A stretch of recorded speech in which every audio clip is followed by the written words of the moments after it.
Et je suis en direct. Bienvenue à tout le monde. Donc je vais attendre un petit peu que les gens se connectent.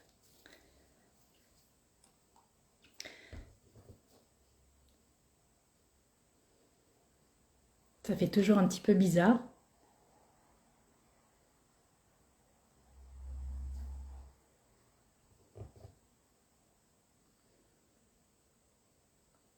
Ah bah c'est bien, nous avons des petites notifications de la part d'Instagram. Coucou Carole. Alors il faut que je te fasse venir, je crois. Une demande.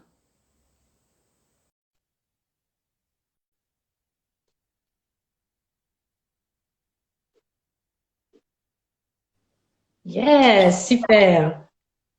J'ai l'impression que je suis un petit peu dans le noir. J'aurais peut-être dû Non, ça a allumer. l'air d'aller, ça a l'air Non? d'aller. Bon, je sais pas si tu as vu ma story. Mon Non, fauteuil était occupé quand j'ai voulu m'installer. Mon chat avait pris la place. Donc il faut que je le vire. Ah mais ça les chats c'est bien connu, hein. Comment vas-tu Carole? Super bien. Super contente d'être en live ce midi. Eh ben moi aussi également. Bah, comme tu sais, c'est ma grande première, donc j'angoissais un petit peu, tu vois. Donc je suis contente. Pour l'instant, ça fonctionne. Je suis connectée. Tu es là, donc tout va bien. Alors, bah maintenant, il va falloir que je commence. Alors bon, je te cache pas que j'ai fait des petites notes, hein. Je sais que tu voulais qu'on le fasse un peu en live, mais moi, je suis un petit peu plus habituée à suivre un petit plan, mais bon, on va essayer de faire quand même du live, voilà. Donc le thème d'aujourd'hui, c'est l'argent au cœur de notre changement de vie. Donc, comme je l'ai indiqué dans mon post pour annoncer ce live, en fait, je me suis rendu compte que c'était très intéressant de partager des témoignages de jeunes entrepreneurs parce que bah, on est amené à avoir plein de questions qui touchent vraiment tous les domaines. Et avant d'arriver entrepreneur, bah, on s'est posé aussi d'autres questions pour se lancer. Donc voilà. Donc là, pour celui d'aujourd'hui, ça va être ça. Ça va être la façon dont on est arrivé à faire ce choix, mais en même temps d'allier bah, le côté financier parce que malheureusement, hein, il faut y penser.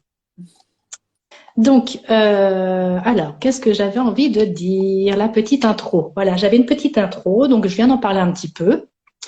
Et en fait, ce cheminement que l'on a jusqu'à devenir entrepreneur, on s'est posé plein de questions. Et souvent, soit c'est un ras-le-bol de notre ancien métier, soit c'est un problème d'environnement, un problème de, un peu de tout ça qui fait qu'on peut arriver à un burn-out. C'est le fameux dont on parle régulièrement, hein, qui n'est plus tabou. Et je pense que c'est bien que ce ne soit plus tabou parce que du coup, on peut en parler plus facilement et pas rester enfermé dans son coin.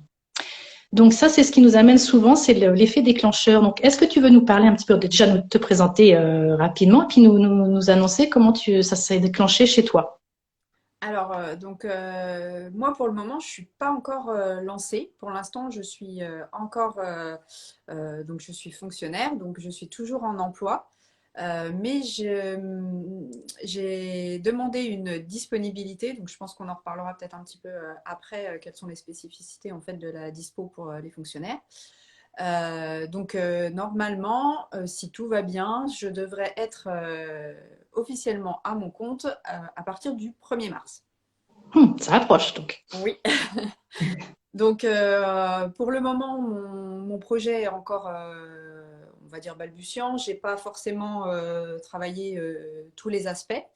Dont je suis sûre pour l'instant, c'est que je voudrais donner un côté, on va dire, un impact social à mon entreprise. Donc, j'aimerais pouvoir m'adresser à des personnes qui sont dans le domaine de l'écologie, pardon, ou du social.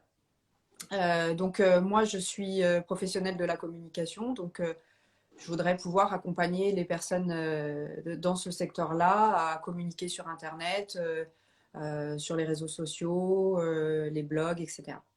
D'accord. Donc du coup, comment tu en es arrivé à vouloir te lancer à ton compte en fait? Alors en fait, c'était un cheminement qui était très progressif. Ça a commencé au moment du premier confinement parce que en fait, mon mari travaillait à ce moment-là et donc je me suis retrouvée d'abord en télétravail avec mes deux enfants Et puis, en fait, j'avais extrêmement peur de ne pas pouvoir gérer mon travail de façon efficace, puisque comme je suis attachée de presse, j'avais vraiment la crainte que des journalistes m'appellent alors que les enfants étaient en train de se disputer. Donc, voilà, j'étais vraiment pas bien au début du premier confinement et j'avais la possibilité de prendre de la garde d'enfants. Donc, bah, j'ai choisi cette option-là vraiment pour la sérénité. Et en fait, bah, pendant ces presque 3 mois à être à la maison, à m'occuper de mes enfants, je me suis rendu compte de plusieurs choses. D'abord, bah, qu'en fait, j'aimais être à la maison, première chose. Deuxième chose, que bah, ce qui était vraiment important pour moi, bah, c'était ma famille et mes enfants. Et puis, en fait, pendant ce moment-là, je pense que comme beaucoup de monde, bah, j'avais beaucoup de temps puisqu'on ne pouvait pas faire grand-chose. Donc, j'ai passé pas mal de temps sur Internet et sur les réseaux sociaux. Et en fait, j'ai découvert à ce moment-là le monde de l'entrepreneuriat. Et en suivant plusieurs, bon, on va dire, créateurs de contenu de façon large, je me suis dit que ça avait l'air vraiment sympa et que moi, ça me plairait beaucoup parce que ça me faisait quand même enfin, j'avais déjà touché un petit peu au monde de l'Internet, on va dire dans ma sphère privée. J'ai été blogueuse pendant plusieurs années, donc ça me parle. Et en fait, j'adorais ça. Et faute de temps, bon, j'ai dû arrêter, puis aussi parce que mes passions ont évolué. Mais voilà, j'ai quand même toujours ce goût pour la création de contenu, le fait de communiquer sur les réseaux sociaux, d'échanger avec les gens sur les réseaux. Et donc voilà, ça a commencé à me titiller comme ça. Et puis en fait, bon, bah, c'était pas le bon moment. Parce qu'à ce moment-là, donc mon mari était déjà lui-même en pleine reconversion professionnelle. Donc voilà, donc là c'est là où on va commencer un petit peu à toucher euh, au sujet du live. Donc en fait, comme mon mari était en reconversion professionnelle, il était en train de faire un stage, donc un stage non rémunéré, et en fait il était payé par Pôle emploi. Donc on avait des revenus qui avaient bien chuté par rapport à quelques années en arrière. Donc en fait, comme lui avait déjà eu une perte de salaire, moi, je ne pouvais pas me lancer en même temps financièrement. Je pense que ça n'aurait pas été jouable. Et je pense aussi d'un point de vue vraiment psychologique, parce que être les deux à être en reconversion, donc à être lui n'était pas forcément très très bien à ce moment-là, parce que sa reconversion, tu en parlais tout à l'heure, c'est suite à un burn-out. Donc il fallait aussi qu'il se reconstruise, etc. Et donc, bon, ben, là, moi, ma problématique à ce moment-là, c'était surtout de le soutenir et de l'encourager dans cette démarche de reconstruction professionnelle. Donc, voilà, j'avais gardé ça un petit peu, cette envie d'entreprendre un petit peu dans un coin de ma tête. Et puis, en fait, là, au printemps, il y a eu un changement dans mon poste, en fait, j'ai eu un nouveau chef et derrière, il y a eu une nouvelle organisation. J'ai eu un peu de mal à trouver ma place, moins passionnée par ce que je faisais parce que ça faisait déjà presque 5 ans que j'étais sur le poste, donc je commençais à en avoir un peu fait le tour. Et j'avais plus l'impression d'être de nouveau restreinte à des tâches vraiment de technicien plutôt que vraiment de responsable communication. Donc, perte d'intérêt pour mon poste. Et donc là, mon mari, en fait, lui, la situation commençait un petit peu à se débloquer. Et donc là, bah, j'ai commencé un petit peu à me dire, bon, bah, il faudrait que je prépare le terrain parce que quand lui va pouvoir vraiment, enfin, il va décrocher un CDI, bah, là, moi, je pourrais me lancer. Et donc ça, c'est l'étape qui s'est déroulée à l'automne. Et donc, à partir du moment où il a eu son CDI, en fait, bah, je me suis rendu compte que j'avais vraiment très, très envie de me lancer. Et donc, C'était le c'est bon là moment. voilà, Voilà, c'est c'est ça. là C'était le bon moment. que j'ai fait toutes les démarches. Et donc, voilà. Donc voilà, ça c'était donc ton fait déclencheur. Voilà. Bienvenue aux personnes qui nous regardent, hein. J'en profite quand on va passer d'un sujet à l'autre. Bah écoute, merci Carole pour ce début de témoignage, hein, puisque effectivement on va un petit peu dérouler le process. Donc ça, c'est comment tu en es venue là. Donc bah, je vais parler de mon côté aussi, du coup. Mhm. Donc moi, je suis comptable de formation et de métier depuis plusieurs années et en fait, j'avais fait mon petit chemin tranquillement en tant que comptable, gérant mes 2 enfants toute seule. Et puis à un moment, j'en ai eu marre d'être juste comptable. J'avais envie d'évoluer. Sauf que on est en France, il faut des diplômes, etc. Faut être reconnu. Du coup, j'ai repris mes cours, enfin mes études en cours du soir, et j'ai obtenu mon diplôme de responsable en gestion, ce qui fait que ça m'a permis de devenir responsable d'une équipe de 5 comptables. Donc, je me suis éclatée pendant quelques temps jusqu'à ce que, comme toi, je me rende compte que mon environnement de manager, etc., ne me convenait plus. Avec ça, il y a eu la crise sanitaire. Comme toi, j'ai découvert le télétravail, de travailler de chez soi, et j'ai vraiment kiffé. Il n'y a pas d'autre mot. Et donc, l'idée s'est cheminée. Sauf que moi, chez moi, il n'y avait aucun autre auto-entrepreneur, et je me suis dit, bon, c'est pas pour moi ce genre de choses. Donc, je m'étais dit, bon, réfléchissons, réfléchissons. Et finalement, je me suis rendu compte que, pourquoi pas me lancer. Jusqu'à présent, je me suis toujours lancée dans des trucs, ça a marché, donc pourquoi ça ne marcherait pas une nouvelle fois? Donc, du coup, il y a à peu près un an, j'ai quitté mon poste de responsable. Et j'ai commencé à construire Escape for Happiness pour justement accompagner les femmes en reconversion dans leurs finances personnelles. Mais le chemin aidant, je me rends compte que finalement, les femmes en reconversion, ça peut être au niveau personnel, comme je l'ai fait moi, au niveau d'une séparation personnelle, mais aussi au niveau professionnel quand tu changes de travail. Donc je me suis dit, finalement, je m'adresse à ces 2 personnes parce que je suis moi-même cette personne. Donc voilà comment c'est arrivé. Donc après, bien entendu, une fois qu'on a pris la décision, qu'on s'est questionné, etc., là, on se prend en pleine poire, en fait, toutes nos peurs. Hein. Alors, qu'est-ce que c'est nos peurs? Ça va être la peur de pas y arriver, la peur de pas réussir, la peur de pas gagner assez d'argent. Et donc, tu vois, voilà, ça y est, on en arrive à l'argent. Voilà. Et donc, si on n'a pas préparé le terrain en regardant ses comptes, en ayant un budget bien établi, c'est un peu risqué. Donc moi, je pense que c'est très important avant de prendre la décision de quitter son emploi, c'est de vérifier au niveau finance où on en est. Si on peut avoir de l'argent de côté, parce que comme tu disais, toi, tu vas nous en parler juste après, tu n'auras pas le droit au chômage. Moi, j'y ai droit, mais il faut pas se leurrer, j'ai une perte énorme au niveau de mes revenus tous les mois. Donc il faut pouvoir absorber le temps de créer son entreprise, parce qu'il faut être serein. Il faut si tu pense toutes les 5 minutes, mince, comment je vais payer mes factures, tu vas pas pouvoir créer ton entreprise sereinement ou te payer une formation ou enfin tout ce on peut être amené à avoir besoin pendant cette création. Donc justement, quelles étaient toi tes peurs quand tu as pris cette décision? Alors, c'était essentiellement la peur de ne pas avoir suffisamment de revenus. Et Mhm. finalement, bon, quand on déconstruit le truc, on se rend compte que là, mon mari était en reconversion. Ça faisait déjà, on va dire, ouais, presque 3 ans que la situation était financièrement un peu instable, puisqu'il a eu le chômage. Ensuite, il a été en CDD avec de nouveau du chômage. Enfin, donc, c'était pas une situation qui était extrêmement facile, sauf que on se rendait compte que finalement, on arrivait à boucler nos fins de mois comme ça. Donc, on a aussi, alors c'est en parallèle parce qu'en fait, quand on parle argent, on parle aussi bien de ce qui rentre, mais aussi de ce qui sort. Et en fait, ça a été plus facile dans la mesure où au moment où mon mari a fait son burn-out, ça a coïncidé avec aussi nous, notre prise de conscience écologique. Et donc, on a mis en place des démarches autour du zéro déchet. Et en fait, Mhm. bon, tu avais fait déjà un live avec Camille sur ce sujet, Oui, donc je ne vais pas m'étendre. Mais oui, je pourrais le remettre derrière en lien voilà, d'ailleurs pour ceux qui ne l'ont pas vu.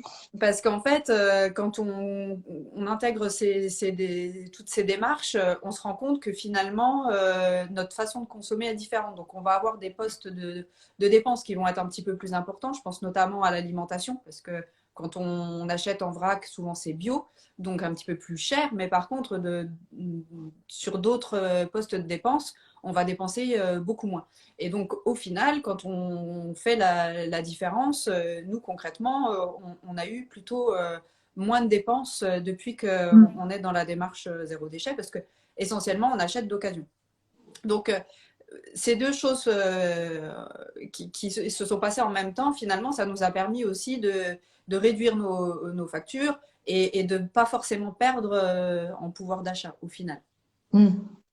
Et donc, comme là, mon mari a décroché un CDI et que finalement, son nouveau poste, il gagne plus que ce qu'il gagnait avant son burn-out, finalement, ça m'a aussi rassurée parce que je me dis, bon, certes, moi, si je me lance, j'aurai pas droit au chômage, mais voilà, lui, il gagne un petit peu plus, donc finalement, de Oui, combien entre ce je petit peu vais... plus et ces charges en moins, bah, du Voilà. coup, Voilà, c'est ça. C'est que bon, j'ai besoin quand même de dégager un petit peu, enfin, un chiffre d'affaires, mais c'est pas non plus des sommes absolument inatteignables. Donc voilà, ça te laisse le temps de démarrer, en fait, voilà, finalement. c'est ça. Et donc à côté, on a aussi un petit peu d'argent de côté, ce qui fait que bon bah l'un dans l'autre, c'est tout à fait possible de le faire C'est tout à l'un fait dans l'autre. possible, voilà. D'où l'intérêt de bien préparer le terrain au niveau financier, de bien Voilà. voir peser le pour et le contre, et puis enfin, voilà, c'est pas forcé qu'on ait besoin de beaucoup d'argent, mais au moins d'avoir le minimum vital et un peu plus quand même, mais et puis avoir un petit matelas de côté en fait. Oui. Et ce matelas qu'il faut constituer en permanence dans notre vie, d'ailleurs pour tout, hein, que ce soit pour la vie personnelle, hein, si on a des appareils électroménagers qui lâchent ou la voiture en panne, mais aussi voilà pour des projets personnels et professionnels de pouvoir créer son entreprise. Est-ce que Donc, tu veux que j'explique un petit peu les particularités du statut de fonctionnaire oui, justement, oui, parce que voilà, c'est moins courant effectivement de se reconvertir, parce que c'est vrai qu'on souvent dit ouais, c'est la fonction publique, tu as un job en or, sécurité de l'emploi, et c'est vrai qu'on a du mal à comprendre que quelqu'un puisse quitter la fonction publique. Donc justement, Alors, voilà, explique-nous. donc là, il y a deux choses. Je vais parler déjà des aspects un petit peu administratifs, puis après, pour les motivations, je peux en parler aussi. Alors, en fait, quand on est fonctionnaire, on a deux possibilités. Soit, comme dans le cadre privé, on peut demander une rupture conventionnelle. Ça, c'est possible maintenant. Par contre, une fois qu'on a demandé la rupture conventionnelle, il n'est pas possible de faire marche arrière. Si D'accord. finalement on se rend compte que bah, la fonction publique ça nous manque, on se rend compte que l'entrepreneuriat c'est pas fait pour nous, bon et ben Hmm. dans ces cas-là on peut pas revenir en arrière.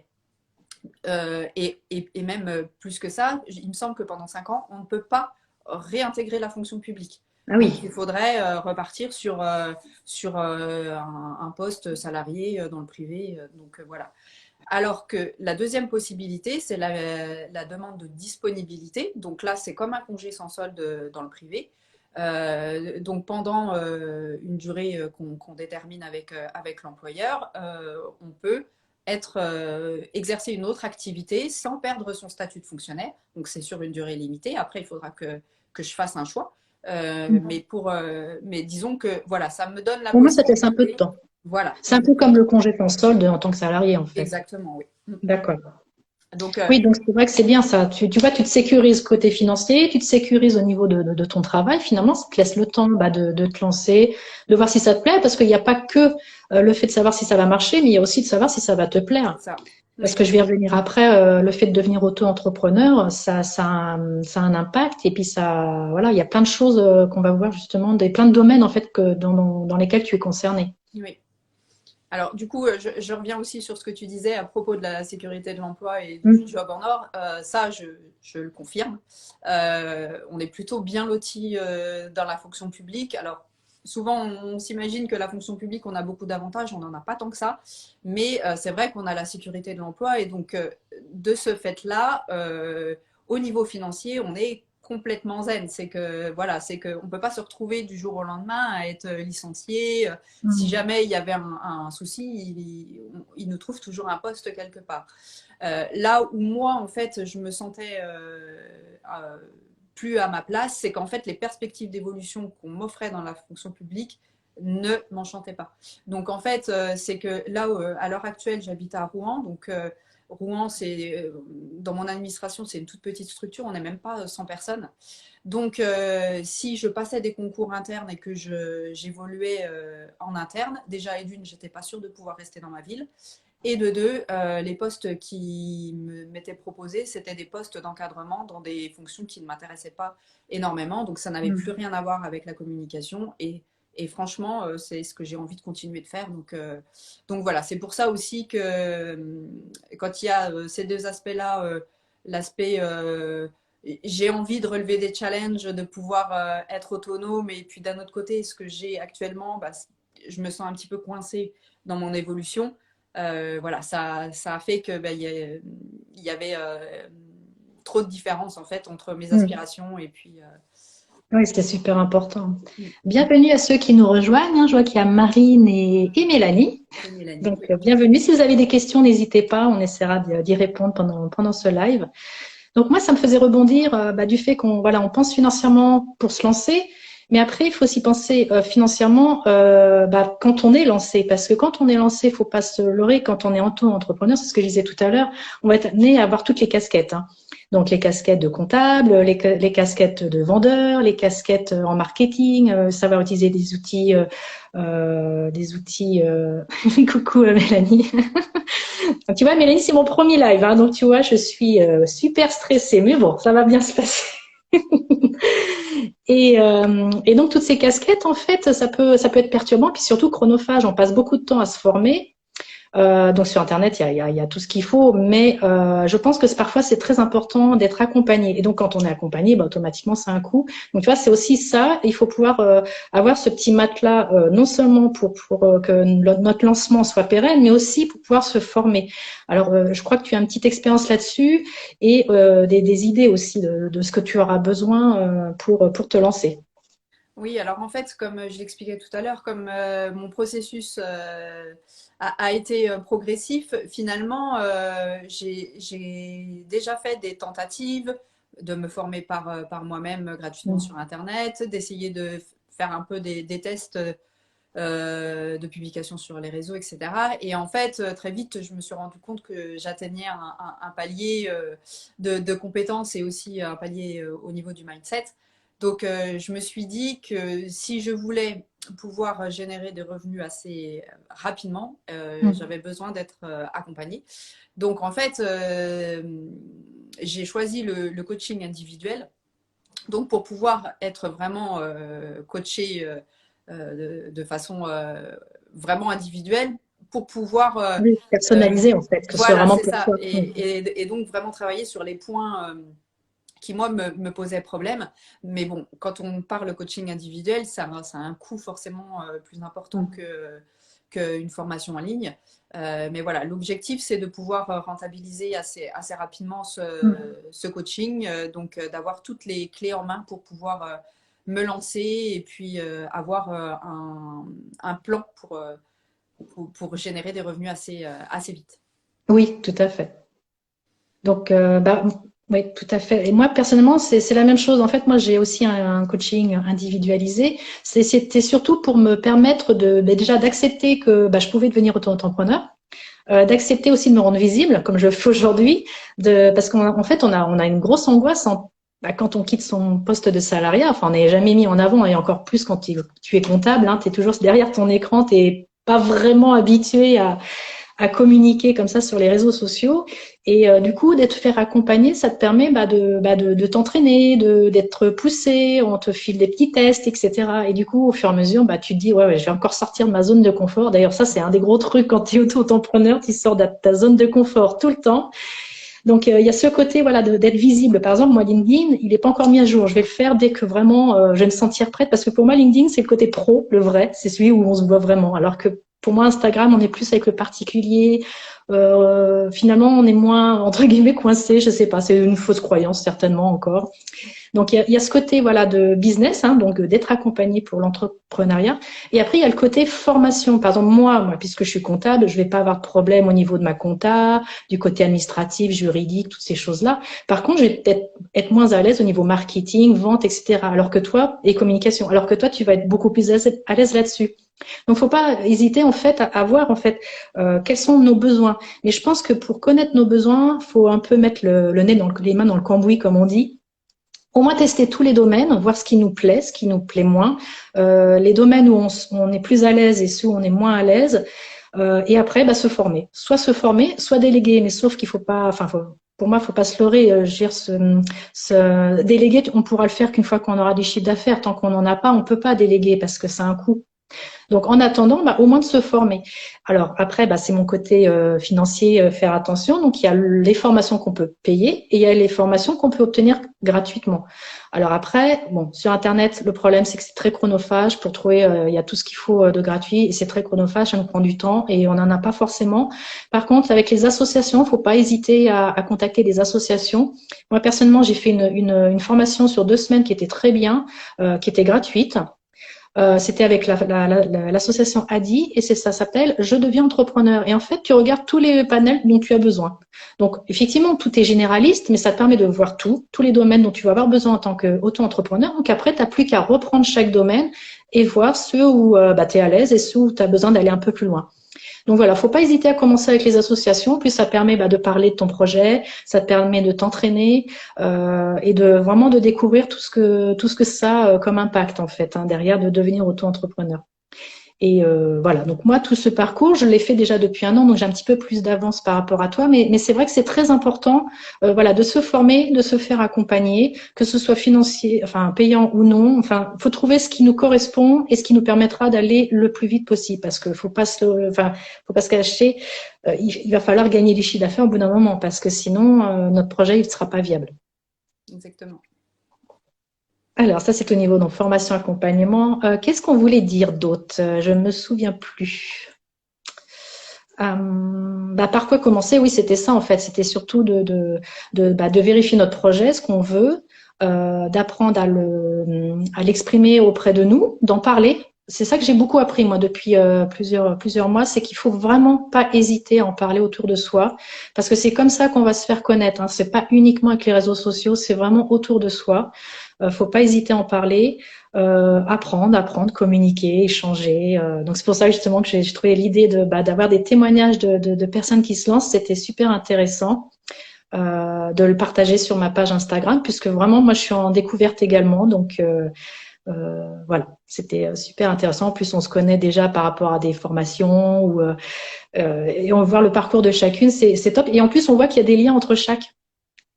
Comme tu le disais tout à l'heure, j'ai fait donc un live avec Camille parce que le zéro déchet, moi je l'utilise comme toi dans ma vie courante pour justement réduire mes finances. Mélanie qui nous regarde, j'ai pris son accompagnement au niveau pour rédiger ma page de vente, pour mes futurs articles de blog, ma newsletter, etc. Parce que je me rends compte que oui, on a beaucoup d'idées, mais il faut quand même bien, avoir un planning étape par étape à suivre de A à Z, c'est hyper important et ça nous soulage et on est beaucoup plus serein.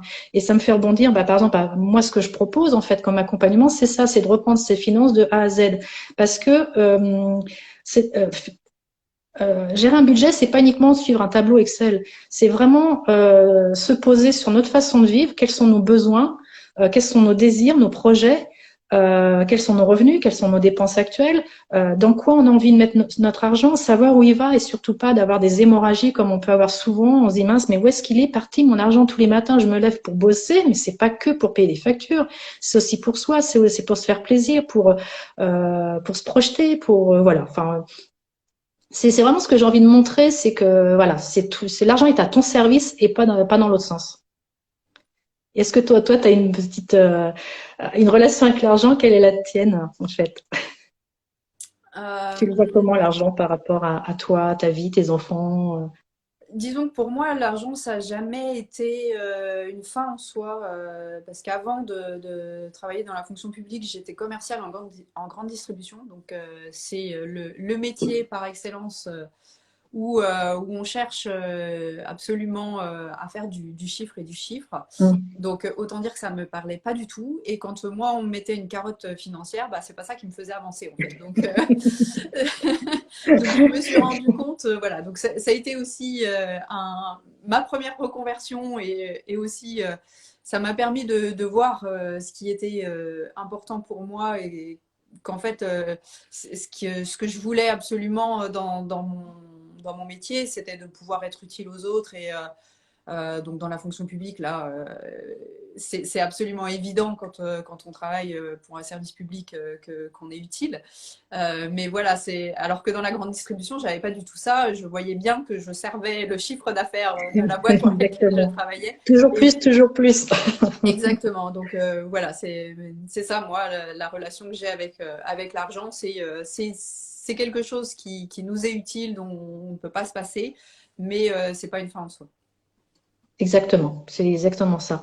Mais malheureusement, enfin, moi j'en parle souvent à des amis, quand on essaie de refaire le monde, on peut pas se passer d'argent. Donc même les personnes qui vivent, je sais plus, dans la forêt, enfin, on a des exemples, ils vivent dans la forêt, mais il y a un moment donné, tu as besoin parce que bah, l'eau, l'électricité, la maison, même si tu es propriétaire de ta maison, l'eau, elle arrive pas, enfin à moins que tu aies un puits, tu as besoin d'eau, d'électricité. Donc, il y a un moment donné, tu es obligé de payer avec de l'argent, enfin du cash, quoi. Donc, l'argent, c'est obligatoire dans nos vies.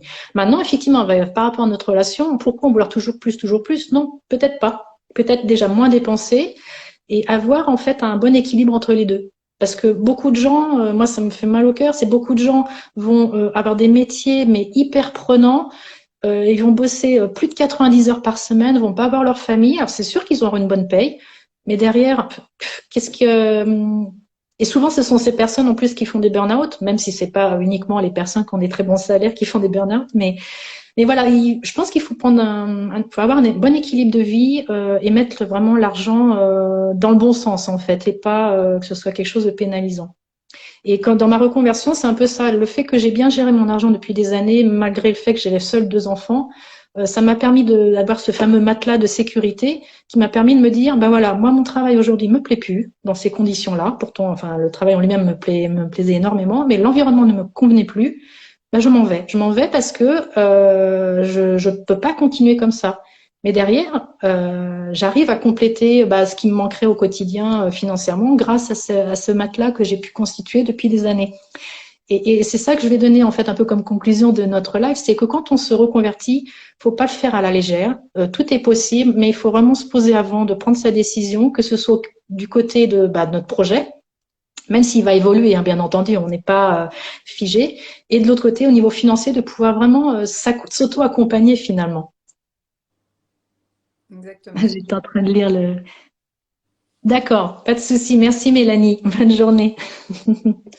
Donc voilà. Donc bah, c'était ça que je voulais qu'on puisse partager. J'espère qu'on n'a pas été trop longue. Je ne sais pas quelle heure il est. Ah, bah, une bonne demi-heure, on sait très bien.